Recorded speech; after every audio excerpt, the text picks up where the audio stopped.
اللہ تعالیٰ کا لاکھ لاکھ شکر ہے، کروڑ مرتبہ شکر ہے، بے شمار شکر ہے اللہ رب العزت کا کہ اللہ تعالیٰ نے ہمیں امیر المؤمنین علیہ السلام کی شیعوں میں پیدا فرمایا، اور ہمارے دلوں میں اہل بیت طاہرین علیہ السلام کی محبت اور ان کے فضائل پر اقرار اور ان کی امامت کی تصدیق اور ان کی دشمنوں کی سے براءت کا نور بھر دیا، اور اللہ تعالیٰ کا لاکھ لاکھ شکر ہے کہ اللہ تعالیٰ نے ہماری زبانوں پر ذکر اہل بیت طاہرین علیہ السلام جاری کیا ہے، اور اللہ رب العزت کا شکر ہے کہ ہم سب اکٹھے ہو گئے ہیں آج پھر کہ انشاءاللہ تبارک و تعالی قرآن مجید کے آیات کے نور میں اور اہل بیت ابرار علیہم السلام کے حجج کے انوار میں انشاءاللہ تبارک و تعالی اہل بیت علیہم السلام کے مذہب سے دفاع کیا جائے، اور اہل بیت علیہم السلام سے مخالف طائفوں کا کے اشکالات کا جواب دیا جائے، اور ہمارے بہن بھائی جو غیر شیعہ ہیں انشاءاللہ تبارک و تعالی اگر وہ تعصب چھوڑ دیں تو اللہ تعالیٰ ان کے دل میں نور حق، نور اہل بیت علیہم السلام، نور ایمان اور نور تقوی اور نور نجات اللہ تعالیٰ پیدا کر دے۔ تو انشاءاللہ تبارک و تعالی آپ ہمیشہ دیکھتے ہیں کہ ہمارے پروگرامز میں اسٹرکچر یہ ہوتا ہے کہ ہم پہلے سے ہمیں پتہ نہیں ہوتا، کالر یہاں پہ کال کرتے ہیں، وہ کسی بھی کوئی بھی اعتراض ان کا مذہب حق پر ہم سنتے ہیں، اور ہماری خواہش یہ ہوتی ہے کہ ہمارے سامنے والا زیادہ سے زیادہ بہتر دلیل دے، یعنی سخت سے سختر سوال کرے، اور ہم ہمیشہ دیکھتے ہیں کہ الحمدللہ رب العالمین مذہب حق کا نام بلند ہے، مذہب حق کا سر بلند ہے، مذہب حق کے ماننے والوں کا سر فخر سے بلند ہے، اس لیے کہ اللہ تعالیٰ کا جو نور ہے وہ صرف اور صرف اہل بیت ابرار علیہم السلام کی تعلیمات میں ہے، اور شیعوں کو پتہ ہونا چاہیے کہ اہل بیت علیہم السلام کی تعلیمات باعث نجات، اور یہ بات میں کیوں کہتا ہوں شیعوں کو پتہ ہونا چاہیے، کیونکہ بہت سارے شیعہ بھول گئے ہیں اس بات، شیعہ بھول گئے ہیں اور وہ سمجھتے ہیں کہ اہل بیت علیہم السلام کی تعلیمات ہماری سمجھ آ ہی نہیں سکتی جی، دین ان سے کیسے لینا، یہ تو سمجھ ہی نہیں آ سکتی جی، ان کی باتیں ہماری سمجھ ہی نہیں آ سکتی، ہم کسی اور سے لیں گے۔ تو جو ظلم خلفاء نے اہل بیت علیہم السلام پہ کیا ہے، کئی صدیوں سے وہی ظلم شیعہ علماء مذہب اہل بیت علیہم السلام کے ساتھ کر رہے ہیں، اور ایتام آل محمد علیہم السلام کو صراط حق سے دور کرتے جا رہے ہیں۔ بہرحال اب آپ کے کالز کے جواب دیں گے، ہمارے پاس کالر حضرات ہیں۔ پہلے میرے جو کالر ہیں اسرار اڑائی بھائی، اسرار اڑائی، مسٹر اسرار، کیا نام ہے بھائی؟ اسرار نام ہے، اسرار۔ السلام علیکم مسٹر اسرار صاحب، کیسے ہیں؟ خیریت سے ہیں؟ شکر الحمدللہ، مولا کے احسان ہے، آپ سنائیں سر ٹھیک ہیں آپ؟ مولا تعالیٰ کا، اللہ تعالیٰ کا بڑا فضل و کرم ہے۔ کہاں سے کال فرمایا آپ نے؟ سر میں بدین سٹی سے ہوں، بدین سندھ پاکستان۔ اللہ آپ کو عزت دے، حکم کرے میرے بھائی، کیا حکم ہے؟ سر مجھے تقریباً 5-6 سال ہوئے، میں کنورٹ ہوا ہوں شیعہ میں، بریلوی سے۔ بڑی بات، بڑی بات، اللہ تعالیٰ آپ جیسوں کی تعداد مزید بڑھا دے۔ کافی سارے میں نے سوالات آپ کی ویڈیوز سے اور آپ کے لیکچر سے حل کیے ہیں اپنے، اور ابھی قریبی کچھ 1-2 سوال تھے جس کی وجہ سے میں نے آپ سے رابطہ کیا ہے۔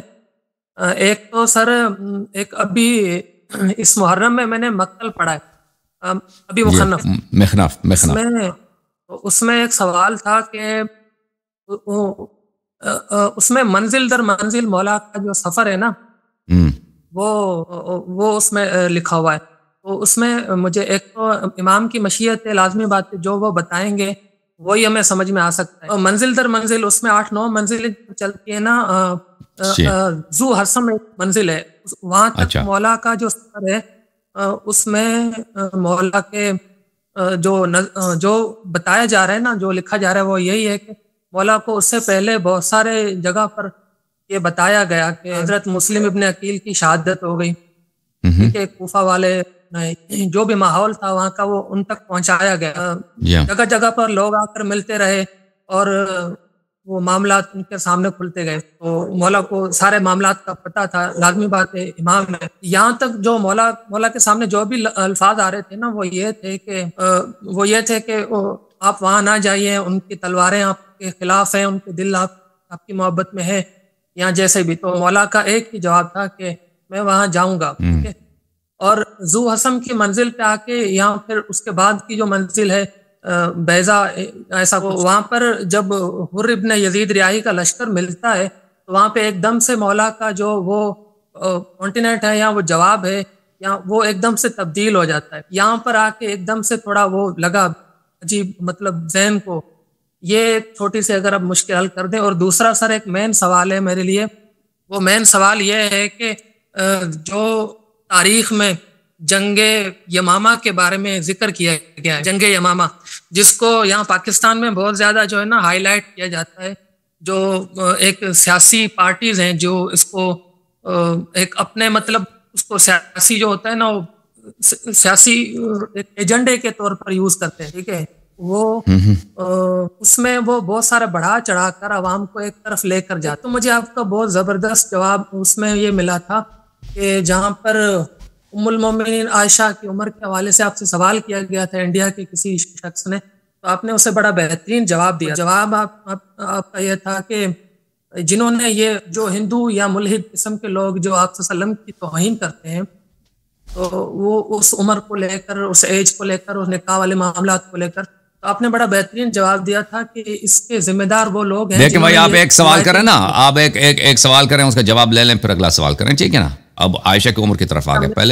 پہلے سوال سے اس کا کوئی تعلق ہی نہیں عائشہ کی عمر کا، ٹھیک ہے. ایک سوال آپ نے بات کی ہے، اس کا جواب لے لیں. دیکھیں، امام حسین علیہ السلام مدینے سے نکل گئے مکے کی طرف، مکے سے نکلے کوفے کی طرف. آپ کا سوال یہ ہے کہ جب حر ابن یزید ریاحی کے لشکر سے آمنا سامنا ہوتا ہے، ان کا جواب بدل جاتا ہے. میں آپ کی بات سے اتفاق نہیں کرتا. اگر آپ میرے سیریز کو دیکھیں تو امام حسین علیہ السلام مدینے سے کس لیے نکلے؟ وہ ان کے کسی حدیث میں نہیں ہے کہ وہ یزید کے خلاف بغاوت کے لیے نکل رہے ہیں. وہ اپنی جان بچانے کے لیے نکل رہے ہیں، اور انہوں نے ان کا جو وصیت بھی ہے اس میں ایک میں امر بالمعروف نہی عن المنکر کے لیے نکل رہا ہوں. اگر وہ کوئی میری بات کو نہ مانے، میرے امر بالمعروف نہی عن المنکر کو تسلیم نہ کرے، تو پھر میں صبر کروں گا. اور انہوں نے یہ ان کے متعدد احادیث میں نے دکھا دی کہ وہ جب گئے تھے مکہ، تو انہوں نے مکہ جانے سے پہلے یہی کہا تھا کہ اگر مجھے مکہ میں امن ملے تو میں وہیں رہوں گا، وہی میرا رہائش کا ہوگا، ٹھیک ہے نا، میں ادھر ہی رہائش پذیر ہو جاؤں. پھر مکے میں ابھی وہ میرا اسپیچ مکے کے بعد کے متعلق میں نے مزید اسپیچ نہیں دی ہے، تو میں جب لیکچر دوں گا انشاءاللہ وہ میں آپ کے والے واضح کر دوں گا کہ بہت زیادہ احادیث ہے. امام حسین علیہ السلام مکے سے اس لیے نکل گئے، اگر مکے سے نہ نکلتے تو وہیں پہ لڑائی ہوتی، وہیں پہ وہ شہید ہو جاتے، وہیں پر ہی وہ شہید ہو جاتے. وہ نہیں چاہتے تھے کہ مکے میں لڑائی ہو اور مکے میں وہ شہید ہو جائیں. اور اس وقت دنیا میں واحد حصہ جہاں پہ وعدے دیے گئے تھے کہ ہم آپ کے ناصر ہیں، ہم آپ کے ماننے والے ہیں، وہ عراق اور کوفے کے لوگ تھے. تو لازمی بات ہے کہ وہ اگر جب ایک قوم ان کو نصرت کا وعدہ دے دیتا ہے، وہ رسول صلی اللہ علیہ وسلم کا بھی یہی سیرت. مکے میں جب ان کے حالات تنگ ہو گئے تھے تو ان کو مدینے سے نصرت کی پیشکش ہوئی، مدینہ منورہ سے نصرت کی آفر ہوئی تھی کہ ادھر اگر آپ آ جائیں. مدینے والوں نے کہا تھا کہ ہم آپ کو سپورٹ کریں گے، آپ پہ ظلم نہ ہونے دیں گے اور آپ کا دفاع کریں گے. اور انہوں نے بیعت بھی کی تھی. تو کوفے والوں نے بھی بالکل یہی امام حسین علیہ السلام کے ساتھ تکرار ہوا کہ مکے میں اگر رہتے وہ شہید ہو جاتے. کوفے والوں نے نصرت کی آفر دی. تو اور وہ کئی بھی نہیں اور جگہ نہیں جا سکتے تھے، کیونکہ جہاں بھی جاتے وہاں پہ بنی امیہ کا حکومت تھا، اور وہ خود بھی کہہ رہے تھے کہ میں جہاں جاؤں یہ میرے دشمن ہے، مجھے قتل کر. تو وہ کوفے کی طرف چل پڑے. راستے میں ان کو خبر ملی کہ مسلم شہید ہو گئے. مسلم کی شہادت سے پہلے بھی وہ بار بار کہہ رہے تھے، ابھی میں آپ دکھاؤں گا جب میں اسپیچ کروں گا انشاءاللہ اس موضوع پر، کہ وہ مکے سے نکلتے وقت ہمیشہ وہ مختلف مراحل میں کہہ رہے تھے کہ میں شہید ہو جاؤں، ہم شہادت کی طرف جا رہے ہیں، ٹھیک ہے نا. یہ قافلہ شہادت کی طرف جا رہا ہے. اور لوگوں سے بھی انہوں نے بار بار اتمام حجت، جو لوگ ان کے ساتھ مل گئے تھے، کہ جو شہید ہونا چاہتا ہے میرے ساتھ نکلے، میرے ساتھ آ جائے. انہوں نے ان سے بھی کہا تھا. اور جب مسلم کی شہادت کی خبر آئی تو انہوں نے کہا تھا کہ اب واپس چلتے ہیں. تو مسلم کے بیٹوں نے کہا تھا، مسلم کے بھائیوں نے کہا تھا کہ ہمارا عزیز شہید ہو گیا ہے اور ہم ان کا انتقام لینا چاہتے ہیں، ٹھیک ہے نا. اور پھر جب آگے چلے تھے، جب حر سے ان کی ملاقات ہوئی تھی، وہاں پہ 2 خطبے ہیں امام حسین علیہ السلام کا حر کے لشکر کے سامنے، ٹھیک ہے نا. ان سے بھی یہی کہا تھا کہ تم لوگوں نے مجھے دعوت دی ہے نصرت کی، اور آپ کی دعوت پہ میں آیا ہوں کوفے والوں کے. اگر تم نہیں چاہتے تو میں واپس چلا جاتا ہوں، ٹھیک ہے نا، واپس چلا جاتا ہوں. میں نہیں چاہتا یہاں پہ جنگ ہو، میں نہیں چاہتا کہ یہاں پہ لڑائی ہو اور بے گناہ خون یہاں پہ بہائے جائیں. اگر نہیں چاہتے تو میں واپس جاؤں. ایک یہ جو کہنا تھا امام حسین علیہ السلام کا اتمام حجت تھا ایک طرح سے سامنے والوں سے، کہ تم نے مجھے دعوت دی ہے آنے کی، اور اب میں آیا ہوں تو میرے خلاف تمہیں چاہیے تھا یہ کہ میرے سپورٹ میں لشکر لے کے تم میرے مقابل میں میرے دشمن کے لشکر میں شامل ہو کر مجھ سے لڑنے آئے ہو، ٹھیک ہے. میں نہیں سمجھتا کہ اگر آپ کہتے ہیں کہ امام حسین علیہ السلام کا لہجہ بدل گیا ہے، تو مجھے ایسی کوئی بات نظر نہیں آتی کہ ان کے لہجہ بدل گیا. بہرحال امام حسین علیہ السلام کی جو شہادت ہے، ان کی شہادت سے بہت ناجائز اور غلط سیاسی فائدے اٹھائے جا رہے ہیں، اور غلط باتیں ان کی طرف منسوب کیا جا رہا ہے. ان کی جو اصلی شہادت کی داستان ہے انشاءاللہ تبارک و تعالی، ابھی میں نے کچھ لیکچرز دیے، اس میں کچھ واضح ہو گیا ہے. مزید انشاءاللہ جو 3-4 لیکچر دیں گے تو بہت واضح ہو جائے گا. صحیح ہے؟ نہیں سر، بہترین واضح ہو گیا. سر چھوٹا سا ایک سوال ہو رہا ہے، یہ تو لازمی بات ہے، مقاتل میں عجیب و غریب قسم کی باتیں ہیں. سارے مقتل ایک دوسرے سے جدا جدا ہے نا. تو اس میں مخنف یہ بھی ہے کہ بی بی زینب کے جو نکالتے ہیں تابوت اون محمد علیہ السلام کے، تو وہ بھی ان کے بیٹے نہیں بتائے گئے. تو وہ تاریخ چینج ہے، وہ میں آپ سے ایگری کرتا ہوں اور میں مزید پڑھوں گا. لیکچر میں ایک اور بھی تھا لہوف، مقتل لہوف، میں اس کو بھی اسٹڈی کروں گا. ابھی آخری سوال میرا یہ ہے، جنگ یمامہ ہے، جنگ یمامہ جو مسلمانوں کی تاریخ میں لڑی گئی ہے، اس کے بہت زیادہ فائدے اور پاکستان میں اٹھائے جاتے ہیں. ایک خاص سیاسی پارٹیز ہیں جو یہ اٹھاتی ہیں اور ان کو بھڑکاتی ہیں. تو یہ اس کا شیعہ نقطہ نظر اس حوالے میں کیا ہے؟ دیکھیں یہ اس کا نقطہ نظر یہ ہے کہ ابو بکر کی حکومت خلافت نہ جائے. ابو بکر کو حکومت کرنے کی اجازت نہ اللہ نے دی ہے، نہ رسول صلی اللہ علیہ وسلم نے، نہ شریعت نے دی ہے، نہ قرآن میں کوئی آیت ہے کہ یہ رسول صلی اللہ علیہ وسلم کے بعد یہ خلیفہ بنے. اور خود نہ اللہ اور رسول اور قرآن مجید اور شریعت نے صحابہ کو یہ حق دیا ہے کہ میں امام نہیں بناتا، اللہ امام نہیں بناتا، رسول امام نہیں بناتے، شریعت امام کے تعین نہیں کرتا، صحابہ تعین کریں امام کی. یہ بھی نہیں. تو یعنی ابو بکر کی خلافت کی شرعیت کسی لحاظ سے ثابت نہیں ہے، بلکہ اس کی غیر شرعی ہونا، غیر اسلامی ہونا، بدعت ہونا، یہ 100% ثابت ہے. اور یہ کہ ابو بکر خلیفہ بنا ہے جو امت کا ہارون ہے، اس کو ہٹا کر یہ خلیفہ بنا ہے، جو وسیع برحق ہے، اس کو پیچھے دھکیل کر، اس سے بدتمیزی کر کے، اس کا حق غصب کر کے، اس کا مسند غصب کر کے یہ امام بنا. تو یہ ہر لحاظ نہ صرف ناجائز ہے بلکہ یہ کفر باللہ ہے، یہ قرآن کے آیات کے خلاف مخالفت ہے. اور امت میں تمام بدعات کا اساس ہی یہی ابو بکر کی خلافت ہے. تو اگر شریعت اور مسلمانوں میں جو اختلافات پائے جاتے ہیں اس کا اساس ابو بکر کی خلافت ہے، ناجائز خلافت اور ظالمانہ خلافت اور کفرانہ خلافت. تو یہ اس نے جو جنگیں لڑی یہ سب غیر شرعی. اس کو کس نے اجازت دی ہے خلیفہ بننے کی؟ ٹھیک ہے نا. اس کو رسول اللہ صلی اللہ علیہ وسلم نے تو نہیں بنایا، اللہ قرآن نے نہیں بنایا، اس کو کچھ صحابہ نے سیاست کر کے بنایا. ان کو اجازت ہی نہیں تھا کسی سے لڑنے کی. ان کو چاہیے تھا کہ چلتے امیر المؤمنین علیہ الصلوۃ والسلام سے پھر بیعت کرتے، وہ جو چاہتے جیسے کرتے وہ صحیح ہوتا. ٹھیک ہے. اور یہ جو جنگیں انہوں نے لڑی ہیں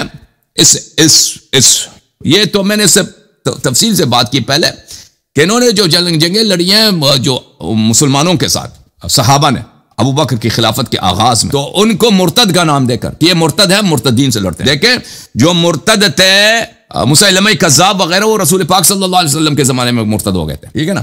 یہ جو ابو بکر کی خلاف، یہ کون سے تھے؟ یہ وہ لوگ تھے جو ابو بکر کی خلافت کو یہ تسلیم نہیں کرتے تھے. یہ وہ قبائل تھے عرب کے، مدینہ سے باہر، جزیرۃ العرب، جو ابو بکر کی خلافت کو نہیں مانتے تھے اور وہ کہتے تھے ہم ابو بکر کو ٹیکس نہیں دیں گے، زکوٰۃ نہیں دیں گے. زکوٰۃ ہم دیں گے، زکوٰۃ اپنی قوم میں دیں گے، لیکن رسول صلی اللہ علیہ وسلم تو اللہ کے رسول ہیں، اگر وہ ہم سے زکوٰۃ کا مطالبہ کرتے ہیں ان کو تو حق ہے. ابو بکر کو کس نے بنایا بھائی؟ پیغمبر نے تو نہیں بنایا.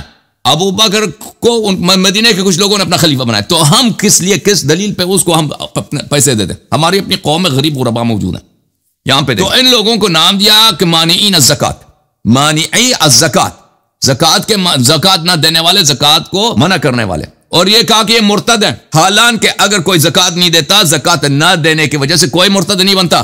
وہ اس طرح ہوتا تو 90% پاکستانی سب مرتد ہیں، کیونکہ پاکستان میں بہت کم ہے جو زکوٰۃ دیتے ہیں. ٹھیک ہے نا. یہ 95% پاکستانی سب کے سب مرتد ہوتے ہیں. اسی طرح آپ باقی ملکوں میں جائیں جہاں بھی عمری ہے، زکوٰۃ تو دیتے نہیں، زکوٰۃ بہت کم لوگ دیتے ہیں. ان کو کہا یہ زکوٰۃ نہیں دے رہے جی، یہ مرتد ہو گئے. ان سے حقیقت میں یہ نہ مرتد تھے اور نہ یہ زکوٰۃ کے مخالف تھے. یہ ابو بکر کو کہہ رہے تھے ہم آپ کو ٹیکس نہیں دیں گے.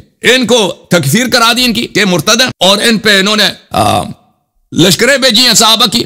وہ بیچارے مثلا رات کو سو رہے ہیں، قبیلہ ہے اس میں 100 آدمی ہیں، مثلا فرض کریں 50 گھرانے ہیں، اس میں 70 مرد ہیں، باقی عورتیں ہیں، بچے ہیں. وہ بیچارے رات کو سو رہے، رات میں اس پہ حملہ کرتے تھے یہ لوگ. اب بیچارے رات کی تاریکی میں، وہ تو ان کو جنگ کرنا بھی نہیں آتا، ان کی تیاری بھی نہیں ہے. آ کے ان کو مردوں کو ذبح کرو، عورتوں کو اٹھا کے لے کے، بچوں کو لے کے جاؤ، یہ کنیز بنا کے عورتوں کو اپنے درمیان تقسیم کر دو. تو انہوں نے، اور یہ سب جو کیا کرنے والے تھے یہ صحابت ہے. ان کا امام کون تھا؟ ابو بکر. ابو بکر کی لیڈرشپ میں یہ لشکر جاتے تھے، اور جن کے ساتھ یہ کرتے تھے وہ بھی صحابت ہے. جن کو یہ ذبح کرتے تھے کہ زکوٰۃ نہیں دے رہے، مرتد ہو گئے. اور جن کو عورتوں کو اٹھا کے لے کے آتے تھے، وہ عورتیں بھی صحابیات تھیں. تو یہ میس ریپ اور میس میسیکر، جینوسائیڈ جو ہوا ہے ابو بکر کی خلافت میں، یہ کن کے ساتھ ہوا ہے؟ یہ ابو بکر نے صحابہ کے ساتھ کیا، صحابیات کے ساتھ کیا، میسیکر کیا ہے اور ریپ کیا ہے اور لوٹ مار کیا، ان کے مال کو اٹھا دیا کہ بھئی یہ مرتد ہو گئے. تو اور یہی سلسلہ چلتا رہا جب تک اس کی خلافت مستحکم ہو گئی. جن سب قبائل کو ان پہ سب حملے کر کے، اور خالد بن ولید فاسق کو انہوں نے سیف اللہ کا نام دے دیا کہ یہ سیف اللہ ہے، اور یہی کام کیا ان لوگوں نے. تو یہ ان کا فراڈ تھا.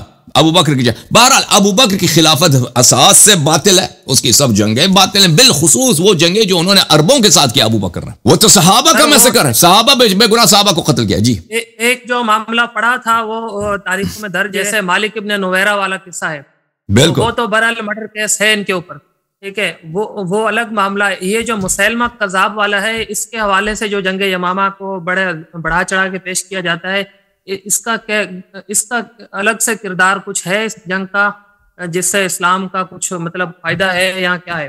دیکھیں جب یہ خود خلافت اس کی اپنی باطل ہے نا، اس کی اپنی امامت پہلے بنا دے، پھر وہ جھوٹے نبی سے لڑائی کے لیے اس بات ہو نا، جو جنگیں اس نے لڑی ہے زکوٰۃ کے نام پر، میں نے عرض کیا آپ کی خدمت میں میں نے عرض کی کہ اس کے ساتھ کیا ہو، اور اس نے باقی اس کی اپنی جو جنگیں اس نے لڑی ہیں مسلمانوں کے ساتھ، اس کی اپنی خلافت ہی باطل ہے، اس کا جہاد جس کی خلافت اساس سے باطل ہے، ٹھیک ہے نا، وہ اس کا جہاد کیسے ہو سکتا ہے؟ ٹھیک ہے نا بھائی، ٹھیک ہے سر، تھینک یو، شکریہ. اوکے، اللہ آپ کو عزت دے، اللہ آپ کو سلامتی دے، تھینک یو سر، بہت مہربانی.